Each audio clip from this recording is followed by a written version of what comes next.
Históricamente, sudamericanos y europeos han tenido una rivalidad futbolística tanto a nivel de clubes y selecciones. Esto se debe a que han sido los dos continentes que más han resaltado a lo largo de la historia en este deporte. Sin embargo, en las últimas 2 décadas se ha evidenciado una superioridad del fútbol europeo. Lo hemos podido ver en los últimos mundiales y competencias a nivel de clubes, donde se han enfrentado. Por ejemplo, la Copa Intercontinental, la cual es una competencia que ya ha sido extinta. Los equipos sudamericanos terminaron siendo superiores a nivel de títulos que los europeos. Esta copa existió desde 1960 hasta el 2004 y se enfrentaban únicamente el campeón de la Copa Libertadores de América contra el campeón de la UEFA Champions League. En todo este periodo de tiempo, los equipos sudamericanos obtuvieron 22 títulos versus 21 por parte de los europeos. Es decir, durante la existencia de este torneo, los sudamericanos fueron más ganadores. Sin embargo, el punto de quiebre lo empezamos a ver cuando se creó el conocido Mundial de Clubes, el cual ha sido el torneo que ha reemplazado a la Copa Intercontinental, pero se ha complementado ya que ahora participan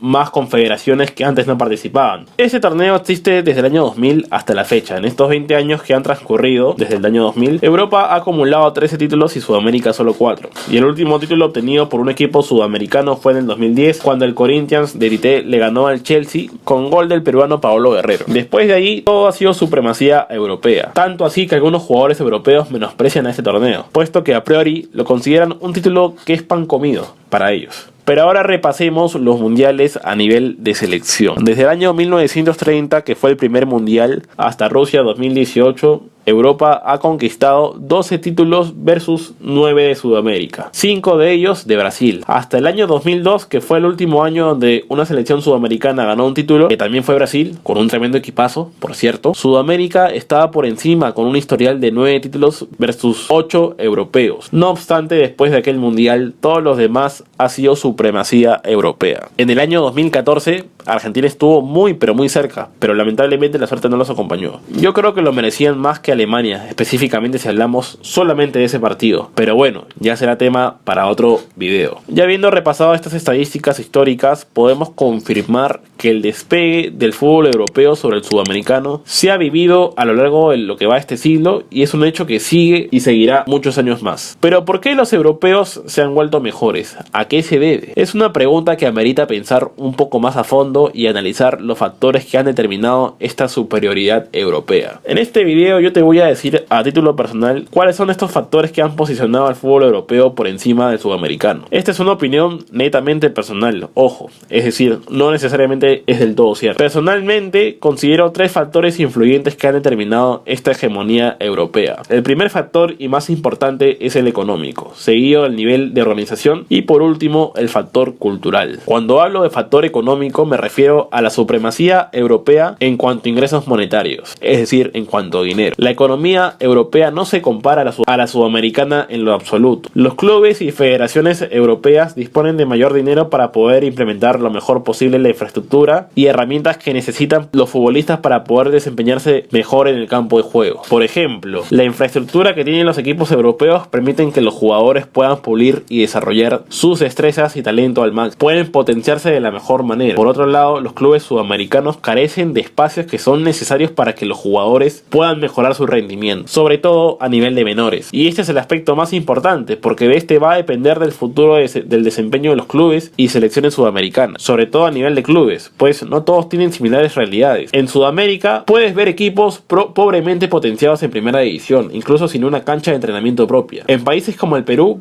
puedes ver cómo un equipo de barrios que no tiene ninguna sede administrativa puede llegar a primera división. Por lo tanto, esta limitación económica limita mucho los equipos sudamericanos frente a los europeos. Y desde ahí ya hay demasiada ventaja. Como sabemos, el fútbol hace mucho que es un negocio y mientras más dinero mueva, se va a necesitar de más inversión para hacerlo más competitivo. El poder adquisitivo de los europeos, como lo vuelvo a decir, no se puede comparar a los sudamericanos y ello es determinante, lamentablemente. El segundo factor, que es el de nivel de organización, si bien es cierto, corrupción hay en Europa tanto como en Sudamérica, pero lo que sucede en nuestro continente es otro nivel. ¿Pero qué tiene que ver la corrupción con la organización? Tal y como sucede en la política, todo acto de corrupción termina deteriorando una estructura. En este caso, se termina afectando la organización de diferentes clubes y competiciones a nivel continental a través de malos manejos, favorecimientos por influencias, presupuestos pésimamente gestionados e ineficiencia organizacional, donde donde muchas veces la influencia pesa más que el talento o donde las categorías inferiores siguen siendo marginadas en cuanto a inversión por darle prioridad únicamente al primer equipo, es decir, a los más viejos. En Sudamérica, muchos equipos funcionan con una gestión de club recreacional, más que como una empresa con fines de lucro. Es decir, en una empresa privada que vela por generar rentabilidad y eficiencia, las cabezas del directorio siempre van a priorizar poner a los mejores para orientar su organización a ser exitosa financieramente. Y si no cumple con las expectativas, se le despide. Pero la realidad sudamericana no funciona así, pues muchas veces las decisiones de los cargos con mayor jerarquía están cimentadas en influencias ajenas a priorizar una mayor eficiencia y buena gestión deportiva. Este es un tema del cual se puede explayarse en otro video a detalle, pero solamente quería evidenciar que efectivamente en Sudamérica no necesariamente un club de fútbol funciona como una empresa con fines de lucro, que busca el éxito deportivo, sino más bien se buscan los intereses de las personas que manejan los mismos. El tercer factor es la cultura. ¿Y por qué hablo de esto? Porque evidentemente la visión cultural de un jugador europeo no es la misma que la de un latino. No se trata de echarle flores a los europeos, pero lamentablemente los sudamericanos tendemos a ser más indisciplinados y a que nos cueste mucho los cambios. ¿Cuántos casos de jugadores sudamericanos talentosísimos han tenido que regresar de Europa a su país? El jugador sudamericano suele estar acostumbrado a su entorno, a estar marginado a las obligaciones más estrictas, a estar más cerca del ocio que de su profesionalización en sus tiempos libres.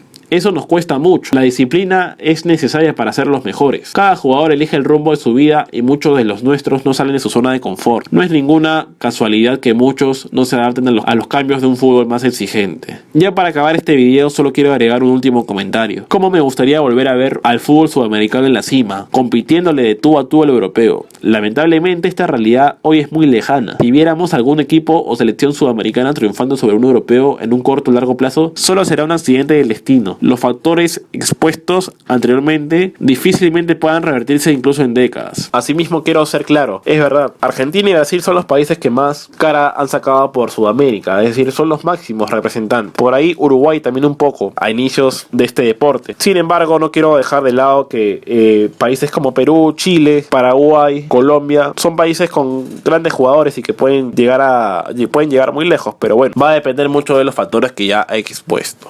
Esto ha sido Filosofando Fútbol, querido amigo. Apoya este proyecto suscribiéndote, dándole like y compartiendo este video con todos tus amigos. Si te gustaría que hable de algún tema en particular, no te preocupes, déjalo con toda confianza en los comentarios, que en este canal tenemos harto que hablar. Un abrazo de gol fuerte para todos ustedes.